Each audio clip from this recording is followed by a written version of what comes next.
না শুধু হাওড়া না, লাগাতার কলকাতাতে কয়েকটি দুর্ঘটনা হওয়ার পর এই তারাতলা যে মর্মান্তিক একটা দুর্ঘটনা হলো, যেখানে 40 জন থেকে বেশি লোক চাপা পড়ে গেল। এখন পর্যন্ত আমরা army, NDRF, SDRF, HMC, KOPT, DMG সবাইকে লাগিয়ে আমরা একটা বড় সংখ্যায় ওখান থেকে জীবিত মানুষকে উদ্ধার করেছি। সে কিছু লোক মারা গেছেন, সেটা দুর্ভাগ্যপূর্ণ। কিন্তু এই পুরো বিষয় দেখার পর এটাই জানা গেল যে কিভাবে এর আগে এরা বেআইনিভাবে অনেকগুলো প্ল্যান দিয়েছে, যে প্ল্যান দেওয়ার অধিকারই নেই। ধরুন আপনি কোথাও প্ল্যান দিয়েছেন, তো সেই প্ল্যানের তো আপনাকে নিরীক্ষণ করার জন্য লোক রাখতে হবে, যে সব জায়গায় আছে স্ট্রাকচারাল বিষয় দেখার জন্যে, কোয়ালিটি মেনটেন করার জন্যে যে অধিকারীদের প্রয়োজন, তারা কেউ অবজারভেশন করে না।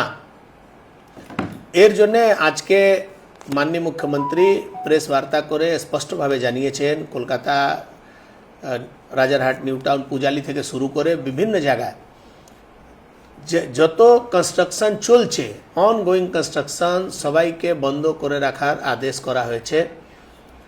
এই পুরো যত কনস্ট্রাকশন চলছিল, সেটা রেসিডেন্সিয়াল বিল্ডিংয়ে আমরা 5th ফ্লোরকে হাইরাইজ বলছি, G+5, এর উপরে যত কনস্ট্রাকশন হচ্ছে সে হাইরাইজের মধ্যে আছে।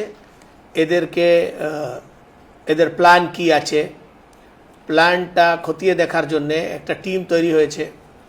সেই টিম এই বিভিন্ন জায়গাতে নিচে গিয়ে সার্ভে করবে, সয়েল টেস্টিং করবে, তাদের প্ল্যান ঠিক আছে কিনা, প্ল্যান মতন কাজ হচ্ছে কিনা।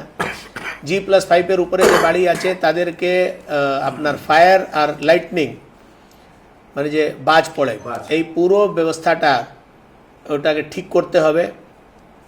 যারা একদম একেবারে কোনো প্ল্যান নেয়নি তাদের বাড়ি ভেঙে দেওয়া হবে। যারা পুকুর বুঝিয়ে বাড়ি করছে তাদের সয়েল টেস্টিং হবে, স্ট্রাকচারাল স্টেবিলিটি যাচ হবে। যারা যারা যেভাবে এই প্রক্রিয়াটা এরম না যে 1 মাস বন্ধই থাকবে, সব একদিক থেকে ইনকোয়ারি শুরু হবে। যারা যারা ক্লিয়ারেন্স পাবে তাদেরকে ছাড় দেওয়া হবে, তারা কাজ শুরু করতে পারে। এর মধ্যে আমরা বলেছি কমার্শিয়াল বিল্ডিং আর অনগোয়িং যত বিল্ডিং আছে, যার কাজ চলছে, আন্ডার কনস্ট্রাকশন, সবার কাজ বন্ধ থাকবে। সরকারি কাজ, ধরুন পিডব্লিউডি কাজ, হসপিটালের কাজ, পুলিশের কাজ, ফায়ার সার্ভিসের কাজ, মেট্রো রেলের কাজ, সরকারি কাজ যেখানে চলছে, ম্যাক্সিমাম জায়গায় আপনি জানেন সরকারি কাজ আইন মেনেই হয়, গাইডলাইন মেনে, সেটা ছাড় আছে। কেউ যদি আগে থেকে রেসিডেন্সিয়াল বিল্ডিংয়ে রিপেয়ারিং করার পারমিশন নিয়েছে আর পারমিশন নিয়ে রিপেয়ারিং করছে, তার সে ছাড় আছে। বাদ বাকি যত কনস্ট্রাকশন চলছে সব কনস্ট্রাকশনকে খতিয়ে দেখা হবে। এর মধ্যে যদি কোনো ভুল ভ্রান্তি পাওয়া যায় তাহলে সেটাকে ভেঙে দেওয়ার অর্ডার হবে। যেভাবে কিছু রেকটিফিকেশন করার যদি প্রয়োজন যেখানে আছে, যে গাইডলাইন দিয়ে 3 মাসের সময় দেবে। এখন 31 জুলাই পর্যন্ত এই কাজগুলো বন্ধ থাকবে। 31 জুলাইয়ের পর 3 মাস ধরুন ফায়ার আর লাইটনিংয়ের ইকুইপমেন্ট বসাবার জন্য একটু সুযোগ দেওয়া হবে। যেভাবে যেভাবে যাদের ক্লিয়ারেন্স হবে তারা তারপরে কাজ শুরু করতে পারে।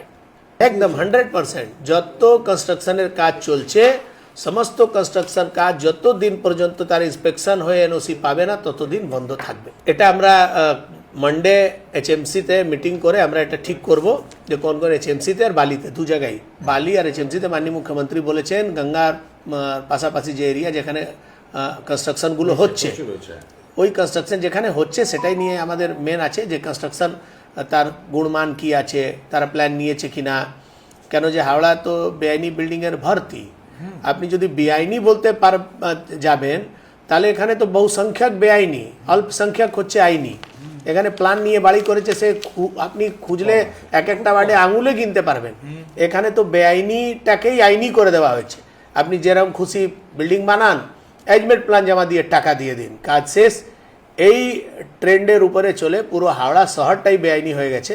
আগামী দিন আমরা এটাকে নিয়ে হাওড়া মিউনিসিপ্যাল কর্পোরেশন আলাদা করে এর জন্য মিটিং, এটা আমরা মানডে ডিসাইড করব। ওয়ার্ড ওয়াইজ আমরা বলে দেবো কোন কোন ওয়ার্ডে এই কাজটা হবে। বিষয় জানা দরকার আছে, আমরা মানুষের কাছে, মানুষকে সচেতন করতে চাই। আমরা তো বারবার বলেছি, আপনি আপনার এলাকায় যদি কেউ পুকুর বুঝিয়ে বাড়ি করেছে, সেখানকার ল্যান্ড ডোবা আছে বা জলাশয় ছিল, সেরকম কোনো অভিযোগ থাকলে আপনি নিশ্চিতভাবে জানাবেন। লোকাল পুলিশকে জানান, এইচএমসিকে জানান, আমরা সেটা তদন্ত করে দেখব। তার জন্যই তো নতুন সরকার হয়েছে।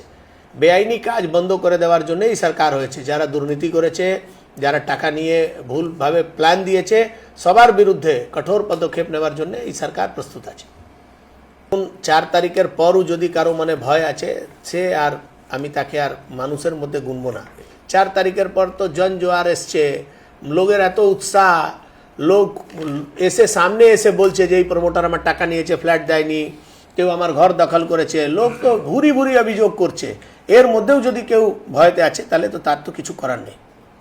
ভয় আউট, ভরসাহীন হয়েছে তো।